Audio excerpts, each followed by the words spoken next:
This is the Afternoon Buzz Rewind Podcast. I'm your host, Johnny Thrash. Join me for the Afternoon Buzz weekdays from 2 to 7, only on Real Rock Radio, 106.3 The Buzz. What's your rewind? Joe Perry and Jason Bonham are going to be on hand for the Rock and Roll Fantasy Camp that's scheduled for Fort Lauderdale, Florida, November 8th through 11th.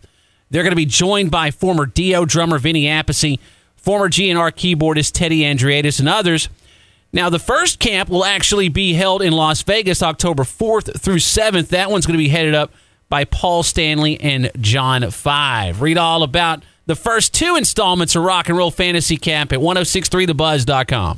I'm not exactly sure when this happened, but a guy by the name of Thomas Benda went into the Braums on Kemp for a job interview, and he tripped over a case of bananas on the floor, and it caused him to break his shoulder. Well, he went and lawyered up and suing Braums for more than $200,000 but less than $1 million, seeking past and future damages for reasonable medical care and expenses, physical pain and suffering, mental anguish, loss of earnings, and loss of household services.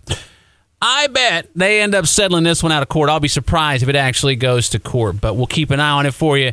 In the meantime, you can get the full story on our free app or at 1063thebuzz.com. 1063 The Buzz presents Nonsense Minute. Oh no, with all these bills, we're gonna lose our house. Don't worry, you qualify for being homeless. What? That sounds terrible. That's just what they want you to think. Oh? In reality, being homeless means you get a nap all day. In the sun? No nagging bills. No annoying phone calls. Not only that, homeless people get money thrown at them. For an honest day's work? No, for napping. Well, what if I have to go to the bathroom? I do have that bladder trouble. When you're homeless, the whole world is your bathroom. Yeah, but the homeless are stinky. And they have teeth like an old horse. I look like they rolled in motor oil. It's a small price to pay for free food, free clothing, free medical checkups, free shopping cart, and free money in front of the liquor store. Honey, in the dumpster, I found this discarded Kleenex. And I found a white baby.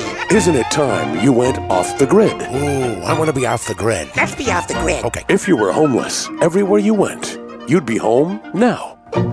A 22-year-old guy named Jose Cruz in Pasadena, California, was drunk and hungry for some Doritos about 3:15 in the morning last Saturday.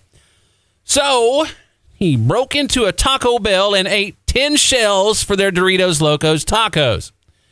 Now, by the time the cops got to the Taco Bell, he was gone.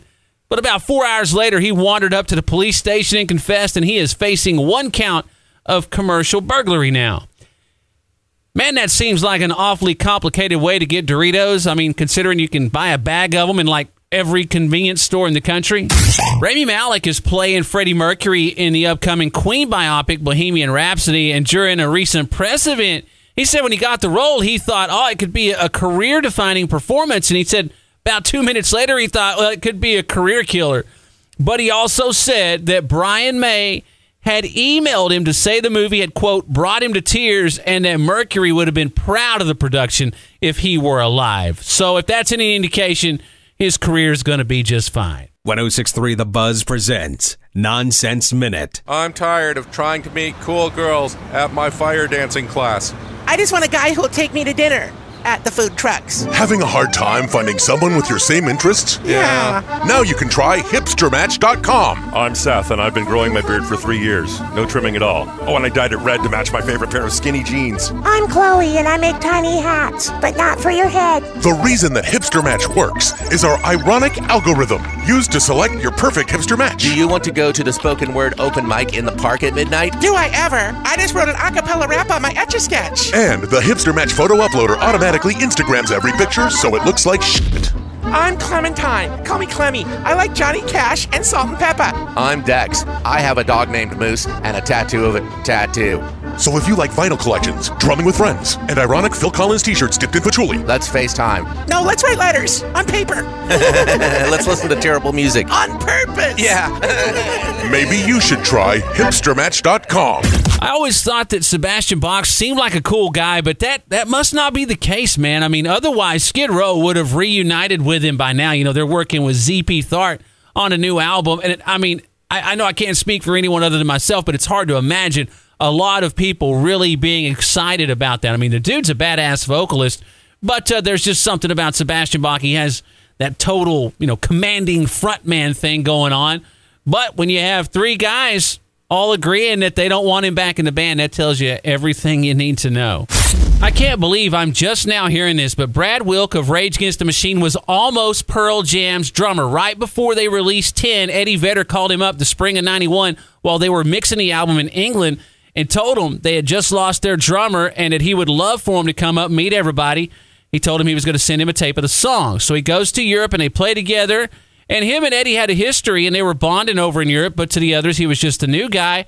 And to put the long story short, he just didn't click musically, mostly with Jeff Amin, who he called an incredible bass player and awesome guy, but it doesn't matter how good you are. Chemistry's everything, and it just wasn't clicking.